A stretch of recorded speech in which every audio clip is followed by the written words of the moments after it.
আজিমপুর থানার সামনে গুলি খেলছে? জি জি জি, দুপুরে এক লগে আমরা ভাত খাইছি, পরে আসরের আজান দিছে, নামাজ পড়া এক বন্ধু ডাইকা থানার সামনে নিয়েছে যে আজকে বিজয়ের দিন, চলো যাই আমরা। পরে থানার সামনে গেছে মাগরিবের আজান দেয়, তাও আমার ছেলে বাসায় আসে না। বউ রান্না করতেছে, বউ বলে যে মা আপনার ছেলে তো আসতেছে না, ফোন দিছি ফোনও ধরে না। পরে আমি আর আমার বড় ছেলের বউ এই দুইজনে গেছি থানার পিছনে, হাবিবুল্লার পিছনে দাঁড়ায় রয়েছি, মাইসে যাইতে দেয় না, পিটল আগুন সমানে জ্বলতেছে, ভিতরে ঢুকতে দেয় না। পরে আমরা থানার পিছন গেট দেয়া আমরা গেছি না, আমার বড় ছেলে খবর নিয়ে আসছে যে মা, আমি কই যে তোমার ভাই কয় ওই ভাই আছে। পরে আমি কই ডাইকে নিয়ে আসা। পরে আমার বড় ছেলে যে বলে যে মা আসছে, তোর ভাবি আসছে, তোরে ডাকে। পরে আসছে, থানার পিছনে আসছে, আমি আমার ছেলের হাতটা ধরছি যে বউ কামতাছে, চলো যাই। পরে আমার ছেলে কয় যে আঙ্গো ভাই বেড়াদার সব গুলি করে মাইরা হয়েছে, মা আমি কেমনে যাবো? পরে কয় তুমি দাঁড়াও, আমার বড় ভাইটা থানার সামনে থেকে নিয়ে আসি।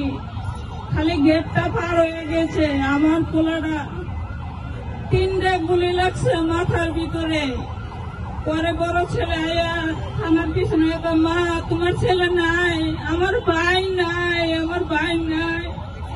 দৌড়ে মানুষ ডাক্তার ভিতরে ঢুকে হাইরা।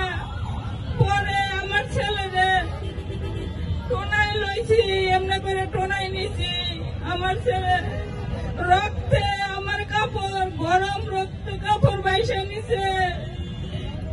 মাথার ভিতরে হাতটা আমার পুরো হাত ঢুকে গেছে, মাথা খোলা হয়ে গেছে একদম। পরে রিস্কায় দইরা মাই পুতে বাংলাদেশ মেডিকেলে নিয়ে গেছি, আমার পুতে নাই। আমার পুতে রাস্তায় রক্ত পেরে ওই জায়গায় জীবন শেষ করছে আমার সন্তান।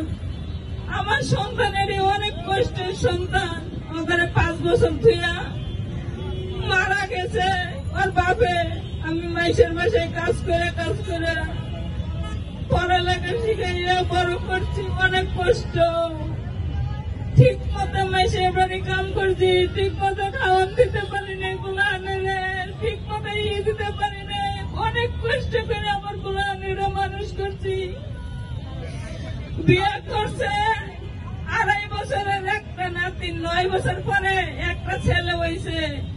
বলছে যে মা তোমার এই নাতিন রে হাফেজ বানাবো। এখন আমার ছেলে মারা গেছে, এখন হাফেজ কত কষ্ট করে বানাবো?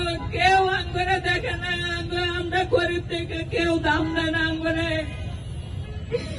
আমরা কিভাবে চলি?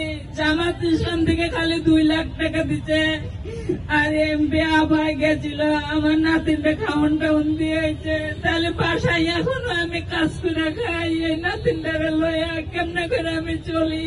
আপনারা বলেন। আপনার চাওয়ার কি আছে, দাবি দেওয়া কি? দাবি যারা মারছে তাদের বিচার, আর আমার নতুন আমি আমরা চাই এটাই জানি আমার লোকে থাকে। আর যারা মারছে তারাও তো এখন ঘুরে ফিরে একবারে তো আপনারা সাজা দিতে পারতেছেন না, শেষ করতে পারতেছেন না। আমরা কিভাবে বাঁচি? বুকের ধন যায়, কষ্টের পোলাহান না খাইয়া না দেয়া পোলাহান দিয়ে মানুষ করছি। 2.5 বছরের একটা ছেলে তুইয়া গেছে, রানা তালুকদারের পোলা, মেহেরাজ তালুকদার। এটারে কেমনে করে মানুষ করবো? আপনাদের কাছে দাবি জানাই।